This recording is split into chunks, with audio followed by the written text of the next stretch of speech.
Kami mungkin baru menjabat 2 bulan 8 hari sampai hari ini mungkin. 2 bulan 8 hari atau 9 hari? Ya, 8 hari ya. Baru 2 bulan 8 hari. Saya mohon waktu sebentar. Sabarlah, berilah kesempatan kami untuk bekerja sungguh-sungguh. Saya bertekad untuk memimpin suatu pemerintah yang bersih, pemerintah yang akan menjaga kepentingan rakyat Indonesia. Tidak ada niat sedikit pun untuk kami mempersulit kehidupan rakyat Indonesia. Prabowo juga kembali menekankan bahwa ia optimistis pemerintahannya mencapai target-target yang telah ditetapkan. Tim Liputan BTV. Dan untuk membahas lebih lanjut terkait dengan hal ini sudah bergabung bersama kami melalui sambungan virtual, diantaranya juru bicara Kantor Komunikasi Kepresidenan Ujang Komarudin dan Direktur Eksekutif Parameter Politik Indonesia Adi Prajitno.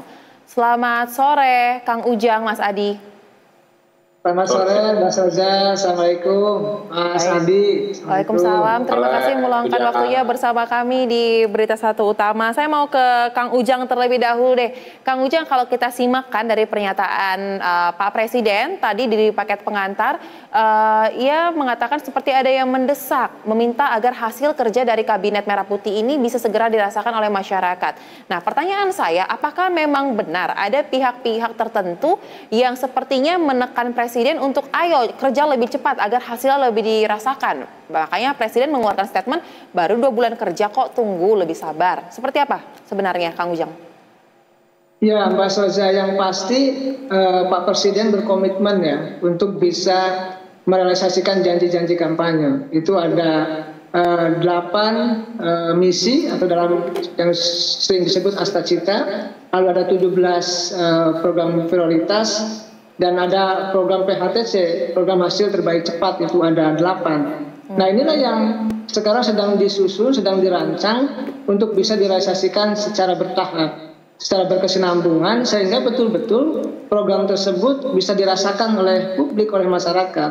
Nah, ketika Pak Presiden mengatakan sabar gitu, itu sesuatu yang memang pesan yang mendalam. Sejatinya apa yang dilakukan oleh pemerintah, oleh Pak Presiden adalah butuh waktu.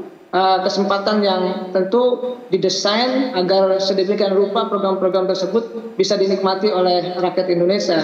Oleh karena itu ini bukan soal desak-mendesak, tetapi bagaimana kami pemerintah, Pak Presiden memastikan bahwa apa yang sudah menjadi komitmen untuk bisa memberantas korupsi, untuk bisa katakanlah memberikan hal-hal yang terbaik untuk masyarakat Indonesia itu bisa dilaksanakan dengan sebaik-baiknya ke depan. Ini soal komitmen kebangsaan, kenegaraan yang betul-betul insya Allah akan bisa kita lihat hasilnya dengan baik ke depan, begitu Mbak Sosa.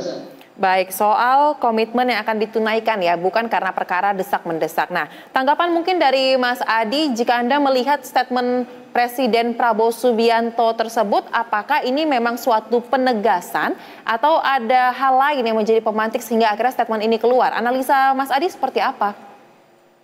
Ya, saya kira memang ini sebagai respon atas keinginan publik yang memang sebulan 2 bulan ini berharap betul ya kepada Prabowo dan Gibran untuk segera mempercepat visi misi dan janji politiknya. Tentu ini tidak terlepas dari publik itu melihat dukungan politik yang cukup luar biasa. Publik juga melihat karena materi-materi kepala badan termasuk jubir-jubir istana itu adalah orang-orang yang memang selama ini memiliki jam terbang, kompetensi di atas rata-rata yang cukup bisa diandalkan. Karena itulah kemudian wajar kalau publik itu di 2 bulan 8 hari Prabowo dan Gibran jadi presiden dan wakil presiden, tuntutan untuk segera membuktikan apa yang disampaikan Prabowo sepanjang kampanye soal kemiskinan, soal kesejahteraan, soal bagaimana misalnya soal supremasi hukum dan seterusnya, itu bisa dituntaskan sesegera mungkin. Ini bagi saya semacam tantangan sebenarnya dari publik, dari rakyat, karena sebagai bentuk kepercayaan kepada Prabowo yang dinilai mampu mengonsolidasi begitu banyak kekuatan, yang mampu menyatukan orang-orang penting, orang-orang hebat dalam kabinetnya, sehingga ada cerita sebenarnya di kemudian hari, terutama memasuki tahun 2025, Prabowo dan Gibran memimpin pasukan politiknya untuk gaspol menyelesaikan persoalan-persoalan yang dihadapi oleh masyarakat. Itu yang pertama, Mbak. Yang Baik. kedua tentu ujiannya di tahun depan itu adalah bagaimana soal rencana ya kenaikan PPN 12%. Suka tidak suka, sudah mulai bermunculan protes dari kalangan mahasiswa di berbagai tempat misalnya merasa keberatan jika PPN itu dinaikkan. Terlepas dari pro kontranya, tentu harus ada komunikasi kepada publik bahwa kenaikan PPN ini tidak akan membebani mereka, khususnya kelas menengah ke bawah, dan pastinya dengan adanya PPN naik ini maka pelayanan publik seperti kesehatan, seperti kesejahteraan, seperti hal-hal yang lain itu bisa diwujudkan, termasuk misalnya bahwa yang paling penting PPN ini sebenarnya adalah bagaimana menyelesaikan persoalan-persoalan yang dihadapi. Kalau itu yang disampaikan, saya kira resistensi, kemudian perlawanan dan penolakan terkait dengan PPN mungkin juga bisa dikurangi, termasuk misalnya kalau ada rakyat bawah yang mungkin akan terkena dampak dari PPN, mungkin akan ada bantalan semacam subsidi ataupun bansos, sehingga mereka itu tidak terlampau rumit menghadapi hidup akibat rencana kenaikan PPN ini. Baik. Nah, saya ingin langsung saja minta tanggapan dari Kang Ujang. Tadi sempat disinggung ya oleh Mas Adi bahwa selain karena ini merupakan respons atas keinginan publik agar melihat hasil kinerja kabinet dari Merah Putih ini secepat mungkin, tetapi juga mungkin terkait dengan program kerja yang akan dilakukan di 2025, salah satunya PPN 12%. Kita tahu bahwa ini juga mewarnai pemberitaan beberapa waktu terakhir ini, gelombang publik juga banyak bereaksi, pro dan kontra terjadi. Pertanyaan saya, Kang Ujang, apakah memang Presiden Prabowo memiliki kegelisahan tersendiri terkait dengan beberapa program kerjanya yang dikritik oleh masyarakat di dalam ruang publik, sehingga kita juga tahu bahwa pada Sabtu kemarin Presiden Prabowo tiba-tiba ini mengumpulkan seluruh para ketua umum partai koalisi Kim Plus untuk bertemu di Rumah Kertanegara. Dan apa sebenarnya yang menjadi concern Presiden? Ya, Pak Presiden selalu mengatakan tidak ada niat ya untuk menyulitkan masyarakat. Bahkan berkomitmen untuk membentuk pemerintahan yang bersih, lalu juga meningkatkan kesejahteraan guru, lalu juga akan memberikan stimulus yang banyak ya bagi masyarakat. Bagaimana nanti akan membantu rumah sakit yang terintegrasi, yang berkualitas di setiap kabupaten, membangun pendidikan juga yang terintegrasi di setiap kabupaten juga, lalu akan memberikan banyak bantuan-bantuan yang itu sudah disiapkan oleh pemerintah. Artinya kalau kita bicara soal stimulus yang dilakukan di 2025 nanti yang akan diberikan itu luar biasa banyak dan luar biasa besar. Oleh karena itu tadi beri kesempatan kepada kami, kepada pemerintah, kepada Pak Presiden untuk memastikan bahwa program-program tersebut berjalan dengan baik. Tadi bagaimana ada 17 program prioritas, lalu juga ada 8 PHTC program yang memang sudah disiapkan untuk semuanya masyarakat Indonesia. Oleh karena itu kalau seandainya ada kegelisahan, ada desakan-desakan, ya tadi apa yang disampaikan oleh Bang Adi Pardito bagian daripada mungkin tadi kepercayaan yang begitu besar, yang begitu tinggi kepada Pak Prabowo. Dan ini tantangan yang harus kami realisasikan. Dan insya Allah 2025 ke depan janji-janji yang sudah disampaikan oleh Pak Prabowo ketika kampanye yang lalu itu akan kami realisasikan step by step. Perencanaannya, desainnya sudah kami siapkan. Insya Allah tadi rakyat mudah-mudahan bisa menerima. Doakan kami pemerintah ini agar tadi bisa merealisasikan janji-janji dengan sebaik-baiknya. Bagaimana misalkan tanggal 6 Januari nanti makan bergizi gratis kita desain untuk betul-betul mengurangi malnutrisi. Bagaimana anak-anak Indonesia bisa sehat, bisa cerdas, agar bisa hidup kompetitif, dan ujungnya nanti agar Indonesia bisa mendapatkan ya bonus demografi yang berkualitas anak-anak Indonesia itu. Lalu bagaimana kami pemerintah juga berkomitmen untuk bisa mensejahterakan masyarakat Indonesia dengan program-program yang sudah kami siapkan.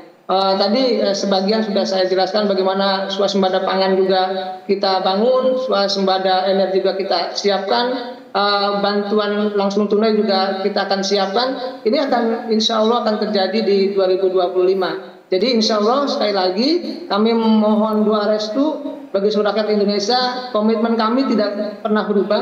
Pak Presiden tidak pernah berubah untuk bisa berkomitmen mensejahterakan seluruh rakyat Indonesia. Kami punya mandat, Pak Presiden punya mandat untuk berbuat yang terbaik bagi masyarakat Indonesia. Baik. Begitu Mas Saja. Baik, terakhir singkat saja mungkin Mas Adi, jika selama ini barometer publik kan untuk menilai kinerja pemerintah adalah 100 hari kerja. Tapi menurut Anda sendiri untuk Kabinet Merah Putih sendiri ini adakah barometer lain di mana kapan kita bisa melihat setidaknya langkah awal dari kinerja pemerintah dari Kabinet Merah Putih ini? Singkat saja Mas Adi.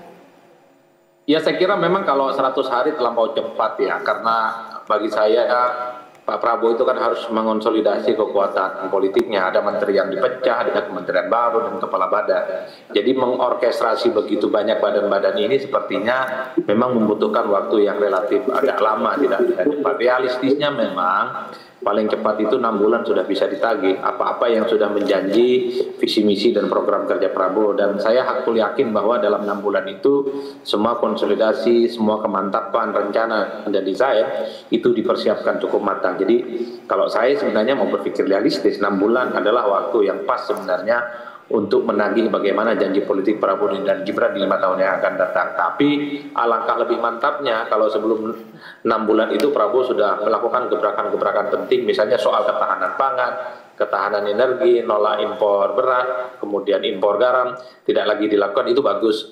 Itu artinya sebagai bentuk komitmen yang mesti kita lihat gitu ya, menyongsong tahun depan 2025 ya, saya kira sudah dalam hitungan hari. Saya kira di situ Mbak. Baik, kalau 6 bulan berarti kurang lebih di April ya, tetapi balik lagi lebih mantap kalau bisa lebih awal. Nah, yang penting sekarang kita akan berikan waktu dulu kepada pemerintahan Kabinet Merah Putih untuk bekerja sehingga janji-janji yang sampaikan waktu kampanye bisa direalisasikan seoptimal mungkin untuk masyarakat. Terima kasih kepada Kang Ujang Komarudin dan juga Mas Adi telah bergabung bersama kami di Berita Satu Utama. Salam sehat.